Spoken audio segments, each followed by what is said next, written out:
જય શ્રી સ્વામિનારાયણ. અમે ગાંધીધામ ગુરુકુળથી અને ભુજથી સંતો વધાર્યા છે.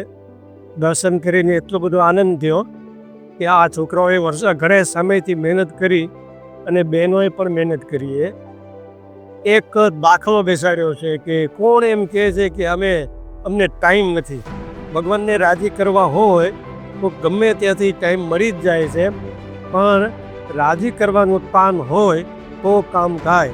દર્શન કરીને એમ લાગે છે કે આ વર્ષોની મહેનત હોય, પણ આ છોકરાઓએ એક જ મહિનાની મહેનતમાં રાત દી ઉજાગરા કરી અને એટલી મહેનત કરી છે કે માણસોનું દુનિયાનું આકર્ષણ જેને બનાવ્યું હોય, જેને વર્ષો સુધીનું પરમિનેન્ટ બનાવ્યું હોય એવું આકર્ષણ ઊભું કરી અને આ સત્સંગનો પ્રોત્સાહન બાળકોમાં, જુવાનોમાં, વડીલોમાં વધે એના માટેના આ પ્રયત્ન કર્યા છે.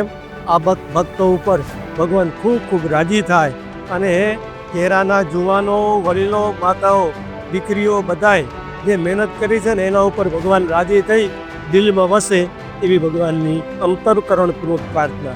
જય શ્રી સ્વામિનારાયણ. જય શ્રી સ્વામિનારાયણ. અમે નારણપર ગામથી આવીએ છીએ અને નારણપર પ્રદેશના અમે સંયોજક પણ છીએ. કેરાની અંદર આપણે વિશેષ કરીને વિશેષ આયોજન કરવામાં આવેલું છે, તો એ જાણવા અને માણવા માટે અમે આવ્યા હતા. તો અમને બહુ અહીંયા આનંદ આવ્યો.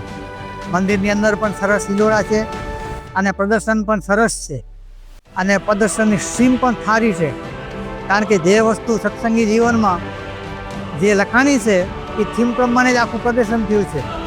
આપણે સરયુ નદીથી નીકળ્યા પછી છેલ્લે આપણે છેક બદ્રીનાથ સુધી પહોંચ્યા. એ બધી આમાં લીલા ચરિત્રની વાત આવે છે. એટલે આ હિંડોળાના દર્શન કરવાથી એક તો આપણા જીવનમાં ભગવાન સ્વામિનારાયણની આજ્ઞા પ્રમાણે લીલા ચરિત્રોના પણ દર્શન થાય છે અને ઉદ્ધવ સંપ્રદાયનો જે હિંડોળા ઉત્સવ એ ઉત્સવનો મહિમા પણ સમજાય છે.